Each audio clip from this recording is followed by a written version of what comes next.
Hello बच्चों, तो आज हम लोग स्टार्ट करने वाले हैं रस धातु। ठीक है, रस धातु के बारे में पढ़ें। तो रस धातु की व्युत्पत्ति मतलब इसकी किस तरह उत्पत्ति हुई। रस शब्द की निष्पत्ति रस धातु में अच प्रत्यय लगाने से होती है। निरुक्ति बात करें तो रस गतो आहार गच्छति इतो इति रसा, अर्थात रस गतिवाचक धातु है। यह प्रत्येक समय गति करता रहता है, इसलिए इसे रस कहते हैं। रस धातु रस जो है वो गतिवाचक मतलब मूवेबल सब्सटेंस है रस। रस को अगर हम मॉडर्न से कोरिलेट करें तो प्लाज्मा से कोरिलेट कर सकते हैं। तो प्लाज्मा हमेशा मूव करता रहता है, इसलिए इसे रस कहा गया है।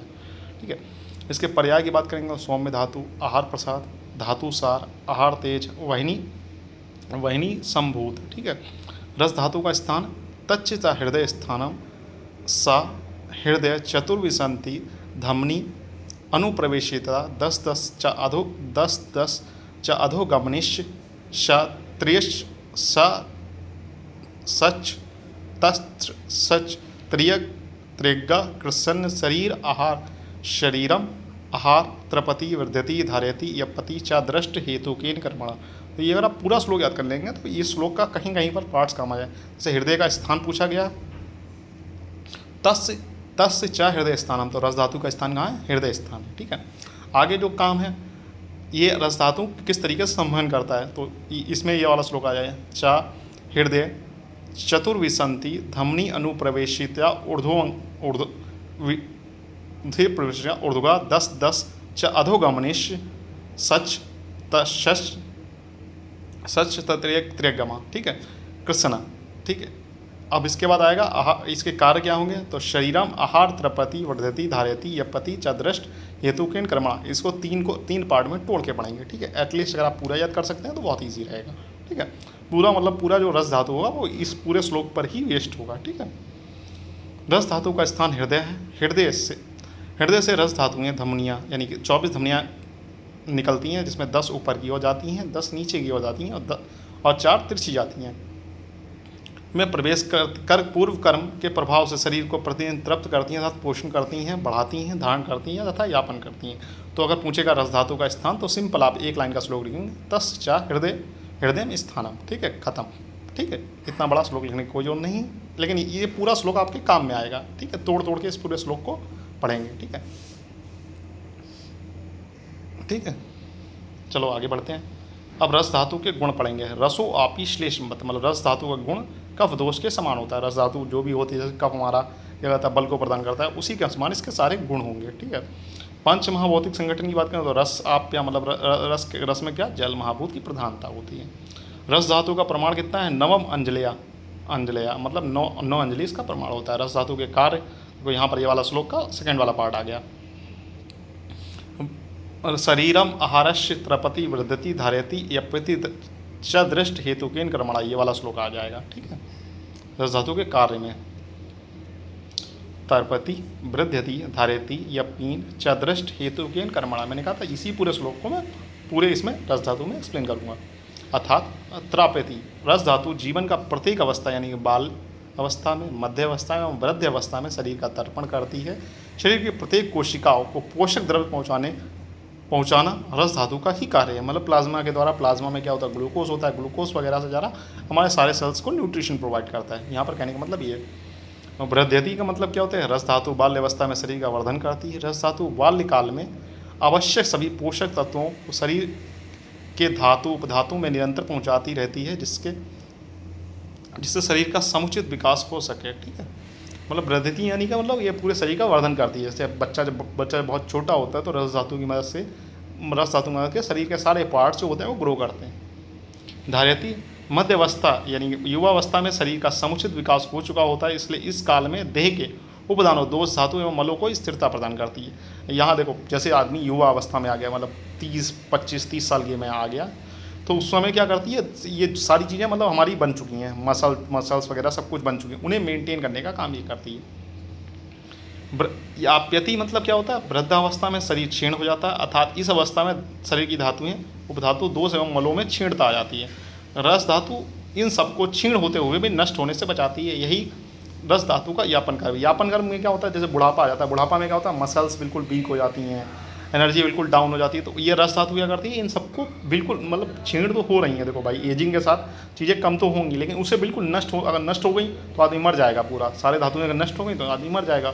उनको क्षीण होते हुए भी, मतलब उन्हें कम होने के बाद भी उन्हें बिल्कुल मतलब खत्म होने से बचाती है। ठीक है, ये रस धातु के कारण होगा। तो पहला क्या था, त्राप्यति, वृद्यति, धारयति और याप्यति। ये रस धातु के 4 काम हैं।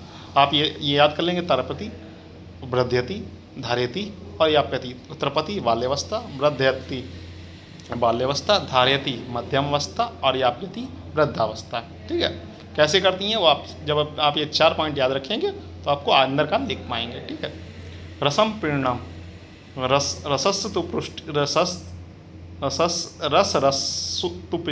पुष्टिम प्रीणम रक्त पुष्टिम चा करोति। तो रस धातु का और क्या कार्य है, रस धातु शरीर में प्रसन्नता, पोषण एवं रक्त धातु की पुष्टि करता है तथा रक्त धातु को पोषण प्रदान करता है। देखो एक तो ये सारे कार्य हो गए, साथ में ये अगली धातु को बनाएगा भी ना।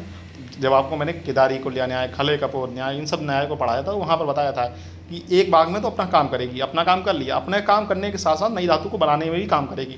तो यहाँ पर क्या करें, ये जीवन को प्रदान कर रही है, रसम प्रेरणम। तो ये शरीर का मतलब शरीर के जीवन चक्र को सही तरह से चला रही है। साथ में क्या करें, रक्त धातु की पुष्टि यानी रक्त धातु को बनाने में मदद करती है। ठीक है, अन्य कर्म जो है, रस निमित्तम स्थलेम कार्श्यम च। तो ये श्लोक अगर हो सकता है आपके MCQ पॉइंट ऑफ, रस निमित्तमेव स्थूल्यम कार्श्यम च। शरीर की स्थूलता एवं कृशता रस धातु के कारण होती है, इसकी वृद्धि से स्थूलता एवं अल्पता से कृशता हो जाती है। PG पॉइंट ऑफ व्यू से ये मतलब अन्य कर्म इंपॉर्टेंट हो जाते हैं, नॉर्मली तो आपसे नहीं पूछेगा। रस स्तन्यम तत्व रक्तम, रस धातु से स्त्रियों में स्तन एवं आर्तव 2 उपधातुओं की उत्पत्ति होती है। तो यह उपधातु आपसे MCQ में पूछ सकता है।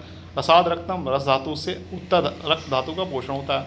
रसस्य तो कफो सज्जा, मतलब रस धातु से मल रूप कफ की उत्पत्ति होती है। तो यहाँ पर जब आपको वो चीज़ें आपने क्लियर कर रखी हो तो यहाँ पर वो चीज़ें अपने आप क्लियर हो जाएंगी। हर चीज़ें एक दूसरे से लिंक होती हैं।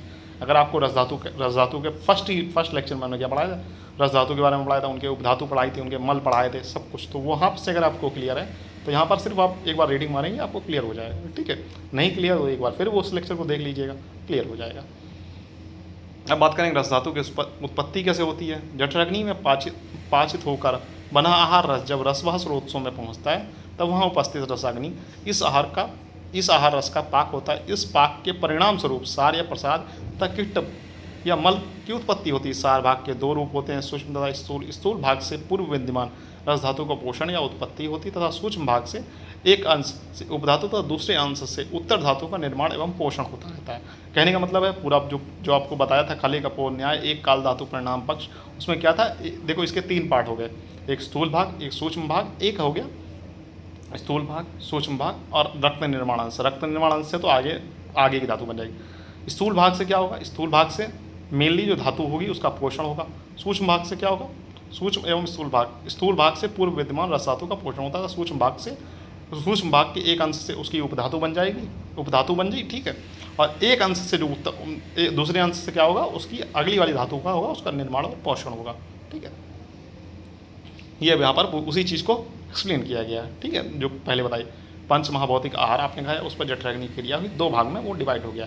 सार भाग में अन्य रस आ गया और मल भाग में आपका पूरी मूत्र आ गया। उस पर फिर रसग्नि की क्रिया हुई, रसग्नि की क्रिया हुई तो उसे 3 पार्ट में डिवाइड कर गया। एक मल हो गया, एक स्थूल भाग हो गया, सूक्ष्म भाग हो गया। मल भाग में कफ तो निकल गया, ठीक है, शरीर से। स्थूल भाग में आपकी रस धातु बन गई। सूक्ष्म भाग में 2 चीज़ें बन गई, एक रक्त निर्माण अंश में बन गया और एक उपधातु में इसकी क्या क्या उपधातु है, स्तन और आर्तव। इसी चीज़ को हमने पूरा ऊपर से लेके अभी तक एक्सप्लेन किया आप लोगों को। ठीक है, रस धातु की अगर भेद की बात, आचार्य चक्रपाणी ने रस के 2 रूपों के उल्लेख अपनी टीका में किया है। द्विविधो रसा स्थायी पोषक चचेती, यानी स्थायी रस धातु और पोषक रस धातु। तो स्थायी रस धातु की बात करें, स्थायी रस धातु रूप में होता है। पोषक रस भी कुछ समय में स्थायी रस धातु बन जाता है या एक स्थान पर स्थिर होने के कारण स्थायी रस कहलाता है। आधुनिक क्रिया की दृष्टि से स्थायी रस के अंतर्गत ICF, intracranial fluid, tissue fluid, synovial fluid, peritoneal fluid, intraocular fluid मतलब आँखों के जो अंदर होता है फ्लूइड। ठीक है, CSF एक्स्ट्रा को समाहित किया जा सकता है, यानी किया जा सकता है, ऐसा नहीं। स्थायी मतलब एक जगह जो रस हो गया वो स्थिर हो गया, वहाँ पर वो न्यूट्रिशन प्रोवाइड करा रहा है। ठीक है, बाद में वो चेंज होता रहता है। पोषक क्या होता है? पोषक जो होता है जो आर्टरीज और वेन्स में, मतलब जो प्लाज्मा और लिम्फ जो हमारे शरीर में लगातार फ्लो करता रहे। स्थायी तत्व क्या होता है? कुछ समय बाद उसका सर्कुलेशन होता है, लेकिन पोषक वाला जो होता है वो लगातार उसका फ्लो चलता रहता है। ठीक है, इसे अस्थायी रस भी कहते हैं, या ध्वनियों तथा रस वाहिनियों में बहने वाला तरल द्रव्य है जो शरीर की प्रत्येक धातु कोशिका में पहुंचकर उनके पोषक अंश को प्रदान करता है। इसमें पोषण गुण की अधिकता होने के कारण इसे पोषक रस कहा जाता है। इसके अंतर्गत प्रधान रूप से प्लाज्मा और लिम्फ को समाहित किया जाता है। मैंने कहा था इसे प्लाज्मा से अधिकतर कोरिलेट करते हैं। अब रसवाह स्रोतस रसवानाम स्रोतसानाम हृदय मूलम दश्च धमन्या। आचार्य सुश्रुत भी इसके बारे में क्या है? रसावह देत्रो मूलम हृदय दर्शवानिश्च धमन्या।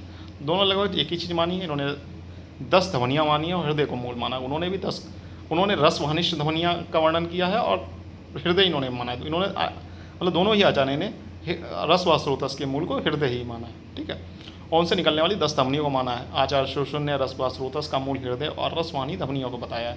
रसवाह स्रोतस के द्वारा ही रस धातु सर्व शरीर में प्रतिदिन परिभ्रमण यानी कि मतलब सर्कुलेट होती रहती है, जिसका मूल हृदय और 24 या 10 रसवाहिनियाँ बताई गई हैं।